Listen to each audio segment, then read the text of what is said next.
Ibu mau jadi perempuan salihah? Alhamdulillah. Yang mau? Ya, insyaallah katakan amin. Alhamdulillah. Maka teruskan kembali ke Quran surah keempat ayat 34.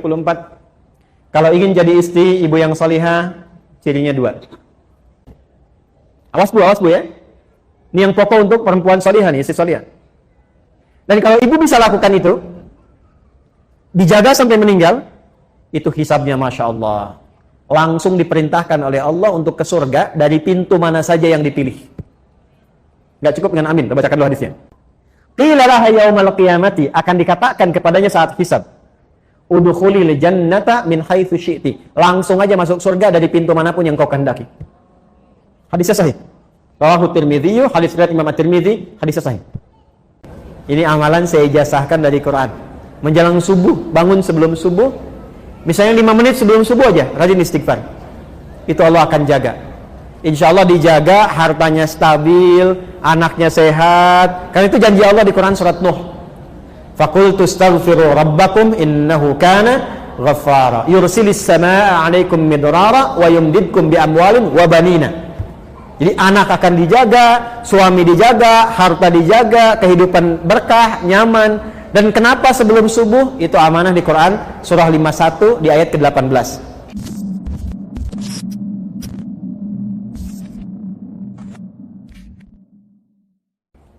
Sungguh, masa-masa menjelang akhir zaman itu akan terjadi sebagai berikut. 1. Taslimul khassah. Terjadi gerakan eksklusivisme. Apa Ustaz eksklusivisme itu? Cara pandang yang mengkhususkan sesuatu di semua aspek. Jadi kalau bergaul sama golongan ini aja, yang itu nggak bisa berbaur. Kalau mengaji, khusus ini aja, nggak bisa campur dengan yang lain. Bahkan untuk memberi salam pun, pada golongannya aja, yang bukan golongannya, tidak disalami. Itu kata Nabi. Sekalipun dia sama-sama muslimah. Assalamualaikum ukhti. Apa ya? Ibu kan masih bid'ah.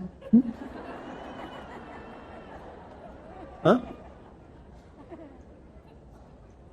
Jadi yang dulunya afsus salam kepada siapapun tebarkan rahmat, kasih sayang, salam. Ibu dulu kan kalau bertemu masih assalamualaikum ya. Temu saya di Timur Tengah itu masuk angkot aja assalamualaikum. Ya. Assalamualaikum, waalaikumsalam. Kalau sekarang kan masuk angkot assalamualaikum bawa kotak kan.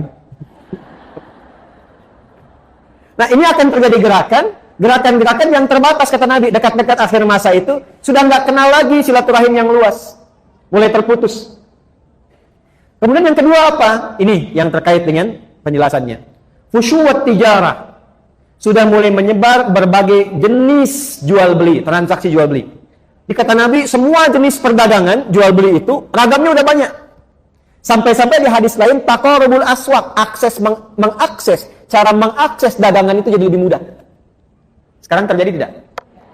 Dulu ibu kalau mau ke Kosambi naik angkot ya. Ya, naik ojek jalan dapat di situ pulang kan? Sekarang keluarkan handphone, klik datang sendiri ya. Terjadi belum? Sudah terjadi? Dan sekarang luar biasanya ragamnya jadi banyak ya pilihannya. Klik makanan banyak semua pilihan. Model jilbab banyak tuh kelihatan. Jadi ibu mau klik apa aja keluar produknya banyak kan? Di satu segmen itu banyak ragam. Kata Nabi mendekat kepada akhir zaman itu akan terjadi ragam banyak sekali dalam konteks kehidupan ekonomi. Dagangan modelnya banyak. Satu menu bisa banyak. Ibu kalau keluar saya tuh bingung tuh. Sate aja sekarang banyak. Sate A, sate B, sate C, sate ini. Ya. Kemarin mau kurban grade-nya aja banyak ya. Kurban grade A, kurban grade B, kurban grade C, dan sebagainya. Ya, yang jadi persoalan apa? Sampai-sampai saking banyaknya peluang berdagang itu, istri ikut membantu suami hadir di dalamnya. Fatu'inul mar'atu zawjaha fit tijarati, itu hadisnya. Maka suami mulai melibatkan istri dalam bisnis, dalam dagangnya. Atau kadang-kadang istri inisiatif nyusul suami pengen sama-sama dagang. Terjadi nggak sekarang? Kan? Kayaknya, wah mama buka ini aja deh, gitu ya. Papa ke kantor, mama pengen buka ini. Salah tidak? Salah tidak? Sampai di sini hadisnya tidak menyoal. Ibu mau dagang? Silakan. Ibu mau berniaga, silahkan. Tapi yang jadi persoalan adalah ketika sudah mulai merasa sukses, baik dan seterusnya, istri naik posisi dan merasa melebihi suami, dan disitulah kemudian mengambil tanggung jawab nafkah dalam kehidupan rumah tangga. Muncul persoalan. Dampaknya apa? Satu, mulai mengabaikan tugas pokok. Ini yang dimaksudkan. Akan terjadi masa menjelang kiamat saat perempuan ikut kepada aktivitasnya laki-laki. Maka yang terjadi apa? Satu, pokok fitrahnya mulai berubah. Bu masih ingat tadi? Penciptaan dengan laki-laki sama sempurna tidak? Sama. Walaupun sama-sama sempurna, ada bagian yang beda tidak? Baik, laki-laki punya rahim tidak? Nah, perempuan? Walaupun sama-sama wajah, laki-laki perempuan dah kelihatan beda atau sama? Beda. Saya kalau ngelihat Kang Ugi, oh ini udah pasti laki-laki. Nggak mungkin perempuan. Ya kan? Jadi kalau ibu keluar, udah pasti laki-laki nih, perempuan nih, kan? Baik, maka nanti, kata Nabi, akan ada tuntutan-tuntutan dari kejadian-kejadian menjelang akhir zaman yang memaksa perempuan ingin terlibat seperti laki-laki sehingga dia merubah tampilan-tampilan diri. Minimal, ibu pakaian laki-laki dengan perempuan sama tidak? Akan muncul perempuan yang ingin bergaya seperti laki-laki. Pakaian. Laki-laki wajib menutup aurat? Laki-laki wajib menutup aurat? Perempuan wajib menutup aurat? Menutup aurat sama-sama. Laki-laki sama, perempuan sama. Tapi yang ditutup dan cara menutup kan beda. Jelas? Akan terjadi perempuan mengenakan pakaian perempuan tapi ingin seperti laki-laki. Ada sekarang? Ada sekarang? Bahkan beberapa tempat dibuat seragamnya sama kayak laki-laki kan? Yang paling menarik, boleh jadi sama-sama berjilbab, tapi auratnya masih tampak. Jelas? Maka hati-hati. Kalau sudah masuk ke situasi itu, pertahankan Bu ini healingnya. Jangan berpaling.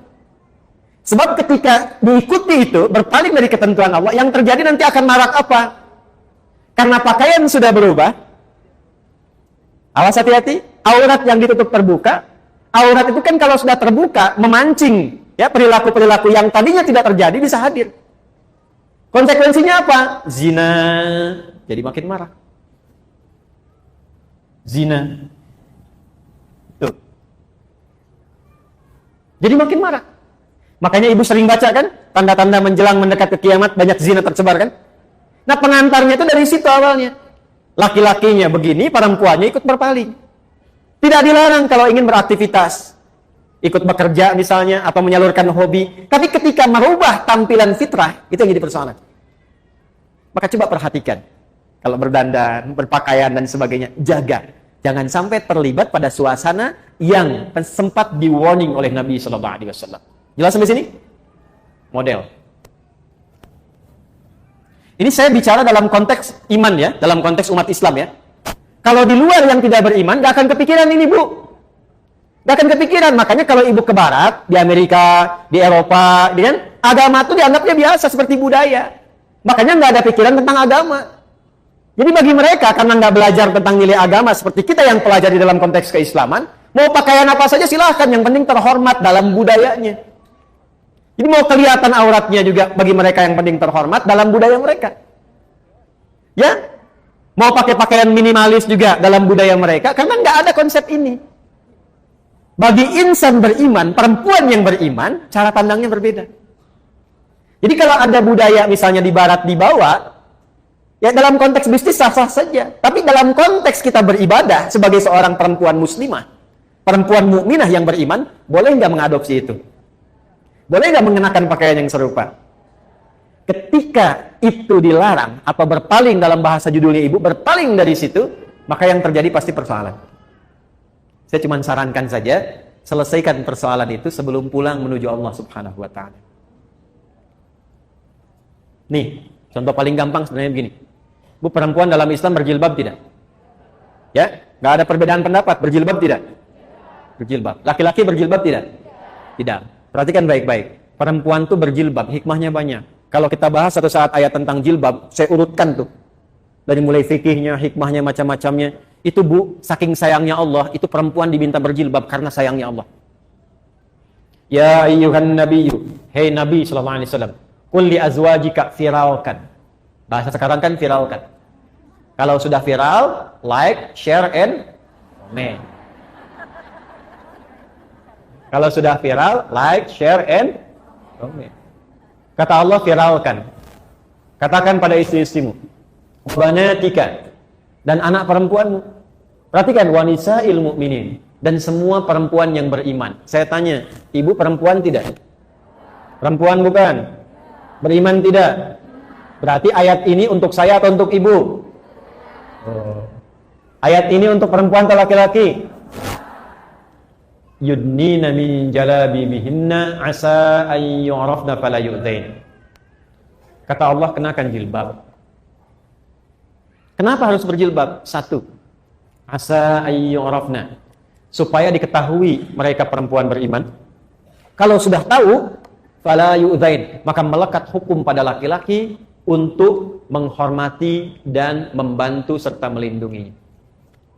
Jadi dulu Bu, kisahnya begini. Waktu ada perempuan di Madinah yang muslimah, sebelum ayat tentang jilbab turun, itu malam-malam mau buang hajat. Kan dulu tuh nggak ada seperti kita toilet umum seperti sekarang. Jadi kalau mau buang hajat tuh kebun kurma kemana. Malam-malam ketika akan keluar, diganggu oleh laki-laki Yahudi, preman-preman Madinah. Dilaporkan kepada Nabi. Begitu esoknya dilaporkan, turunlah ayat ini. Disuruh pakai jilbab. Begitu pakai jilbab, sudah viral di kalangan para pemuda muslim. Itu muslimah tuh. Itu mukminah tuh. Maka perintahnya satu, kata Al-Quran. Setiap Anda melihat perempuan berjilbab, bantu, tolong, lindungi dia. Kaidah fikihnya begitu, hukumnya begitu. Jadi sebetulnya saya, kalau melihat ibu berjilbab kesulitan, saya wajib bantu ibu. Enak bener deh, ibu beli beras, aduh susahnya. Kelihatan sama Pak Duni, saya aja yang bawain bu. Tuh. Saya Anda perlu lindungi. Ini jilbab itu bukan sekedar dikenakan untuk menunjuk identitas sebagai insan beriman muslimah, bukan hanya itu. Itu wujud sayangnya Allah kepada perempuan. Kalau mau digali dari segi kesehatan, dari segi macam-macam banyak, tapi kesimpulannya satu, Allah sayang pada perempuan. Kalau fikihnya dipraktekkan itu luar biasa. Sekarang kenapa Allah yang sudah sayang, perempuannya berpaling? Allah sayang memberikan jilbab. Banyak orang mencari kasih sayang Allah. Ini Allah langsung memberikan kasih sayangnya. Saking sayangnya pakai nih. Saking sayangnya Allah, bahkan Masya Allah meninggal pun masih dijilbabin juga. Kain kafan perempuan kan beda dengan laki-laki Bu ya. Yang perempuan ada kudungnya tidak? Laki-laki ada tidak? Tidak. Jangan sampai meninggalnya pakai kudung, hidupnya nggak pakai jilbab. Ntar malaikat nanya, cie siapa nih katanya? Kan? Udah meninggal kok kudungan? Gitu. Halo? Ini kan? Jelas ya? Jadi cara memposisikannya demikian. Jadi ibu maksudnya. Ibu tata betul tuh, akan tiba masa-masa seperti itu. Sekarang saya tanya, ada nggak pekerjaan yang membuka lowongan kerja untuk perempuan tapi harus lepas jilbab? Berarti hadis Nabi benar atau tidak? Itu aja istilahnya itu loh. Jelas sampai sini? Alhamdulillah kita di Indonesia. Karena di Indonesia, untuk mempraktekkan agama itu sudah jadi ketentuan di undang-undang. Pasal 29 ayat 2. Negara menjamin kemerdekaan tiap-tiap penduduk untuk memeluk agamanya masing-masing dan beribadah menurut agama dan kepercayaannya itu. Jilbab bagi perempuan bagian dari ibadah. Paham? Tuh, terakhir. Kita sampai jam berapa ya? 11. Oh ya. Nggak apa-apa. Saya jam setengah 11 selesai. Ibu silahkan mau sampai jam 12 sampai asar. Saya mau pulang lagi, mau ada akikah.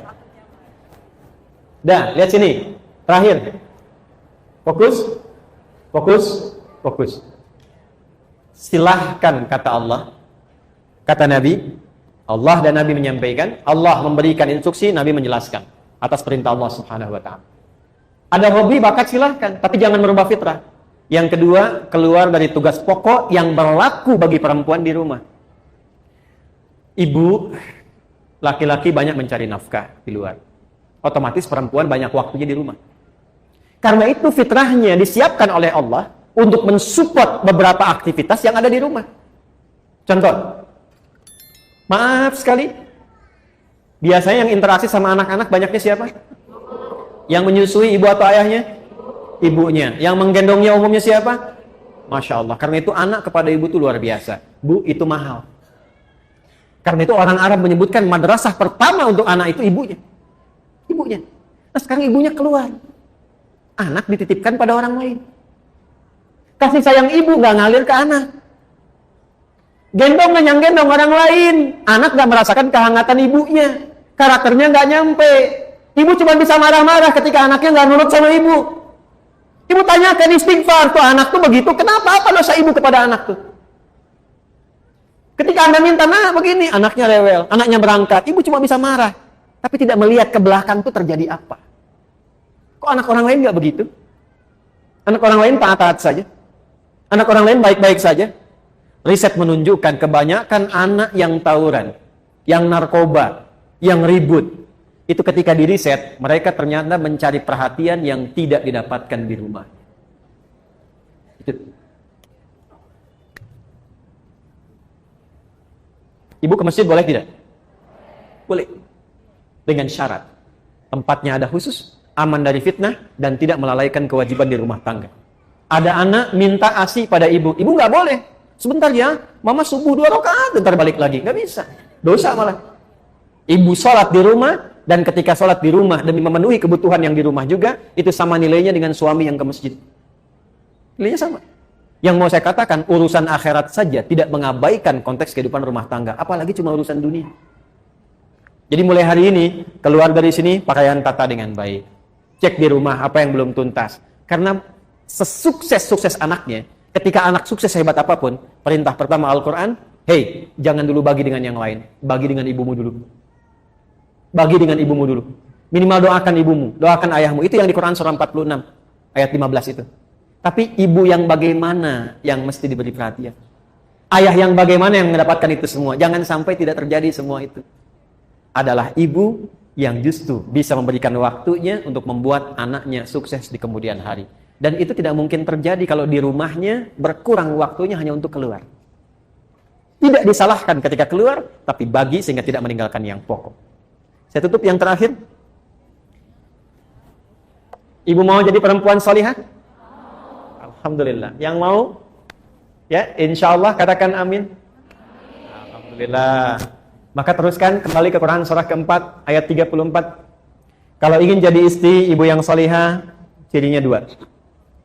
Ada berapa cirinya? Fas-salihatu. Tadi kan ar-rijalu kan? Sekarang fas-salihatu. Maka istri-istri yang salihah itu ciri pokoknya 2. Qanitatun. Ciri pertama qanitat, jamak dari kata qanita. Bahkan saking inginnya ada ibu yang memberi anaknya namanya qanita. Ada qanita. Oke. Apa artinya qanita? Ya, itu terjemahan kan ya. Baik. Qanita itu sifatnya kunut, berarti doa kunut itu doa taat dia. Baik, qanitat artinya kepatuhan yang total. Kepatuhan yang total kepada Allah, itu dasarnya. Kepatuhan yang total kepada Allah.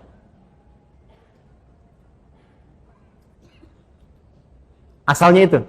Nanti kalau dibawa ke aspek-aspek ibadah atau rumah tangga, maknanya menjadi luas. Contoh, kalau sholat, tanda patuhnya kita kepada Allah, itu ditunaikan dengan khusyuk. Nah, khusyuk itu kadang disebut oleh Quran dengan qanitun, jamaknya qanitin. Dari kata qanita. Contoh di Quran surah kedua Al-Baqarah ayat 238. Hafidhu 'alas salawati was salatil wusta wa qumu lillahi qanitin. Quran surah kedua Al-Baqarah ayat 238, 238. Posisinya paling kanan sebelah atas di mushaf. Kalau dibawa ke rumah tangga, maksudnya begini. Kepatuhan kepada Allah dengan cara menaati suami sepanjang tidak menyalahi ketentuan Allah. Saya ulang ya, ibu jangan senyum dulu tuh. Kepatuhan kepada Allah dengan cara menaati suami sepanjang tidak menyalahi ketentuan Allah. Awas bu ya. Ini yang pokok untuk perempuan salihah nih, istri salihah. Dan kalau ibu bisa lakukan itu, dijaga sampai meninggal, itu hisabnya Masya Allah. langsung diperintahkan oleh Allah untuk ke surga dari pintu mana saja yang dipilih. Nggak cukup dengan amin. Kita bacakan dulu hadisnya. Ya. Lihat sini. Perhatikan. Idza shallatil mar'atu salataha. Kalau ada seorang perempuan cuman sholat fardu selama hidupnya, nggak pernah sholat sunnah, nggak pernah tahajud, nggak pernah duha, nggak pernah syuruk dan sebagainya. Wa shamat shamaha, dan hanya puasa wajib saja, Ramadan saja, nggak pernah Senin Kamis, nggak pernah Ayyamul Bid. Wa ata'at zaujaha, tapi dia patuh pada suaminya, taat dalam rangka mematuhi Allah. Perhatikan. Wa hafizat farjaha, dan menjaga diri tidak selingkuh. Qila laha yaumal qiyamati, akan dikatakan kepadanya saat hisab, udkhulil jannata min haitsu syi'ti, langsung aja masuk surga dari pintu manapun yang kau kehendaki. Hadisnya sahih. Rawahu Tirmidzi, hadis riwayat Imam At-Tirmidzi, hadis sahih. Jadi kalau suami meminta ibu pada kebaikan, ibu taati, bukan lihat suaminya karena menaati Allah, itu nilainya tinggi di hadapan Allah. Contoh gini, mah pergi pengajian ya, Ustaz Fulan misalnya, bagus tuh, insya Allah, ya siap, berangkat. Itu kalimat itu nilainya tinggi di hadapan Allah. Mah berjilbab ya, insya Allah, siap. Mah anak-anak masuk sekolah tahfidz aja deh, insya Allah. Itu ketika direspon, tinggi nilainya. Jelas? Tapi saat memerintahkan kepada yang tidak baik, ibu boleh menolak. Saya ulang ya, boleh menolak, cuma kalimatnya belum selesai. Menolak dengan cara yang baik. Ingat yang pemimpin itu siapa? Suami. Contoh, mah lepas dulu jilbabnya ya, papa ada family gathering, yang lain nggak pakai jilbab, papa nggak enak. Sebentar aja, cuma 30 menit, dari itu pakai lagi. Ibu kalau jawabnya, apa? Tahu nggak pak? Ini, itu ramai. Tapi kalau ibu cara masuknya, pak, dulu mama sebelum meninggal, dari kecil sudah melatih aku untuk pakai jilbab. Nah, aku niatkan pakai jilbab ini di antara amalan yang jariahnya insya Allah sampai ke mama, ke papa. Kalau dilepas 30 menit dan di saat itu kemudian aku wafat, meninggal dalam keadaan tidak berjilbab, kira-kira bagaimana di hadapan Allah? Ya sudah deh, nggak apa-apa, pakai aja, mungkin jadi dakwah. Ya, itu cara masuk yang enak, itu halus. Ya, boleh menolak, tapi cari jalan yang terbaik, yang halus. Terus ya? Mas ini, mau tahajud dulu pak, udah temenin papa nonton dulu nih, ini babak kedua nih, rame nih. Boleh misalnya kan? Baik, gini aja deh pak, dalam tahajud setelah sholat, mama doakan klubnya papa bisa menang. Ya udah tahajud kan? Tahajud kan? Tiba-tiba kalah kan, mama sih tahajud, iya papa sih diminta menang malah menangis deh. Kayaknya, udah, jelas ya? Oke, jadi satu, taat pada suami sepanjang meminta kepada yang baik-baik. Tapi kalau sepanjang tidak baik, boleh menolak dengan cara yang apa? Yang kedua yang agak tidak mudah nih. Sekarang bisa terjadi. Hafizatun lil ghaibi bima hafizallah. Istri yang salihah, dia mampu menutup, menjaga aib rumah tangga, khususnya suaminya, terutama ketika tidak sedang bersamanya. Karena Allah sudah tutupi. Bima hafizallah. Mampu menjaga aib rumah tangga, khususnya suaminya, terutama ketika tidak sedang bersamanya, karena Allah sudah tutupi. Ibu fokus dengan saya sebentar. Tahan penanya. Perhatikan baik-baik ini. Jika terjadi persoalan di rumah tangga antara suami istri, itu Allah tutupi, Bu. Nggak akan tersebar sepanjang ibu tidak membukanya, dan sepanjang suami tidak membukanya. Itu akan ditutup sampai kiamat. Sampai masalah itu selesai, atau sekalipun ada yang terjadi perpisahan, tetap akan ditutup sampai kiamat terjadi, sampai pulang kepada Allah. Hisabnya hanya dia dengan Allah. Sepanjang tidak dibuka. Tapi kalau itu dibuka, jadi persoalan itu. Nah sekarang pertanyaannya, kan laki-laki juga sama kan? Suami juga harus menjaga kehormatan rumah tangga kan? Kenapa sangat ditekankan kepada istri, bukan suami? Itu suratnya surat apa tadi? Surat keempat surat apa? An-Nisa. Apa artinya An-Nisa? Kan sudah salah. Sudah banyak orang keliru. An-Nisa itu bukan perempuan. Bukan wanita, ibu jangan maksa. An-Nisa bukan perempuan. An-nisa itu bukan wanita. An-nisa itu perempuan-perempuan. Beda kan ya? Baik, kalau perempuan itu berapa jumlahnya? Perempuan itu berapa? Banyak. Perempuan tuh kalau sendirian namanya mar'ah. Nih tulisannya, Bu. Saya masih ada waktu? Ibu kan enak tinggal masih aja kan saya yang nerangin. Saya tuh kesini, Bu, ya, datang sendiri, nerangin sendiri, nulis sendiri, ngapus sendiri, Bu. Alhamdulillah. Ibu tinggal lihat, tulis, catat, pulang masuk surga. Enak banget. Tinggal amin aja ya. Mar'ah, tulisannya mim, ra, hamzah, ta, marbutah. Ini bisa dibaca mar'ah, bisa dibaca mir'ah. Kalau mir'ah itu cermin. Ya, makanya perempuan sering dekat dengan cermin. Ya, orang Arab bilang al-mar'atu kal mir'ah. Perempuan itu seperti cermin. Makanya kan ibu senang kan cermin, di rumah dan lihat cermin, dari mobil lihat spion lagi, masuk masjid lihat kaca nako masjid, ngaca lagi, nggak apa-apa. Dicek di tasnya pun ada cerminnya juga, gitu. Minimal handphonenya kan, nggak apa-apa. Itu fitrah bawaan biasa. Mar'ah itu nanti sifatnya muru'ah. Muru'ah itu sifat yang senang menjaga kehormatan. Makanya perempuan itu senang tampil terhormat, jaga rapi, tertib. Beda kan, Bu, kalau saya laki-laki keluar pakaian agak lecek sedikit, biasa. Tapi kalau kelihatan istri, stop. Setrika dulu. Rapi dulu. Itu fitrah, perempuan itu biasa. Tapi ingat, perempuan itu seperti cermin. Ibu tahu cermin? Tahu ya? Cermin kalau dilempar, misalnya sampai pecah, bisa nggak dirangkai lagi? Jangan salah, bisa. Bisa dirangkai lagi. Cuma tak mampu memantulkan bayangan yang sempurna. Nah, sifat perempuan itu sama dengan cermin. Kalau dia terlukai, itu bisa cepat memaafkan, tapi sulit melupakan apa yang dialami. Ya kan? Punya masalah tahun 2022, tapi kalau diungkit, kejadian listrik tahun 98 muncul lagi kan? Iya. Jadi itu fitrah, Bu, biasa gitu. Masalah satu keluar 1000 itu biasa. Kenapa sih, Pak? Gini-gini. Dulu kan Bapak, dulu kan. Padahal masalahnya sekarang kan. Nah, itulah mar'ah. Tapi kalau banyakan, laki-laki itu masih konsisten jamaknya. Rajul jamaknya rijal. Kalau perempuan beda. Sendirian dia mar'ah, banyakan dia nisa. Udah beda sendiri. Hurufnya udah lain. Katanya udah beda. Bu, rajulun. Ra-nya ada, jimnya ada, lamnya ada. Jamaknya rijalun. Ra-nya masih ada, jimnya ada, lamnya masih ada. Cuman tambah alif. Ini mar'ah, nisaun, mimnya kemana, ro-nya kemana, taknya kemana. Kenapa jadi nisa? Nisa itu seakar juga dengan kata nasa.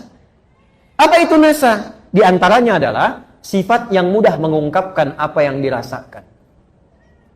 Di perempuan itu sependiam-pendiamnya sendirian. Kalau ketemu temannya bisa cerita. Saya nggak bilang curhat, cuman bisa cerita. Makanya kata Quran, kenapa ditekankan ke perempuan dengan nama nisa? Kalau sedang kumpul dengan teman-teman, ada masalah apapun dengan suami, jangan dibuka. Memang judulnya pengajian. Tapi ketika datang kan beda sapaannya. Assalamualaikum, ece damang? Alhamdulillah, saya. Kumaha damelan? Alhamdulillah lancar. Suami kumaha? Di situ masalahnya. Aduh. Kan judulnya pengajian kan? Tapi yang dibahas tuh bisa suami. Sekarang itu lebih parah, hadisnya nyata. Belum datang ke pengajian, udah bikin status. Tuh. Itu baru keluar kawan tadi bikin. Aku tidak mengira, engkau tidak seperti aku duga. Terus yang menyebalkan itu ditungguin komennya, dilihat siapa yang komen. Teteh kenapa? Paham ya? Itu terjadi tidak? Halo, terjadi tidak? Pakai jilbab aja bikin status. Sudah sampai TSM, tinggal menunggu Ustadz. Ayo, tuh ayo. Tuh, kan? Hadisnya betul tidak? Qurannya betul tidak? Berarti ibu semua butuh healing. Kan? Jelas ya? Tuh. Itu tuh sederhana, Bu, tapi dalam sekali. Dan itu nanti di Ali Imran tuh lebih dalam lagi. Akan membuat kalau itu dipertahankan, boleh kok, Bu. Pasang status itu boleh. Ibu kalau di situ setiap hari cantumkan satu hadis tentang perempuan, ayat tentang perempuan, dibaca oleh teman ibu jadi pahala. Ya. Tapi kalau TSM mendung langsung bikin status, apa gitu? Itu kata Quran tipikal orang sakit. Wa idza ja'ahum amrun minal amni awil khaufi adza'u bih. Dan tipikal orang yang kurang sehat itu, yang butuh healing itu, apapun situasi yang dialami, dia langsung broadcast. Bahasa Quran. Jajan bakso enak, broadcast. Ya? Kurang bayar, broadcast. Ini awis, bakso di dia, ayeuna ceklik di Instagram. Oh, muncul. Gitu kan? Tuh, butuh healing semua tuh. Paham ya sampai sini ya? Apa obatnya?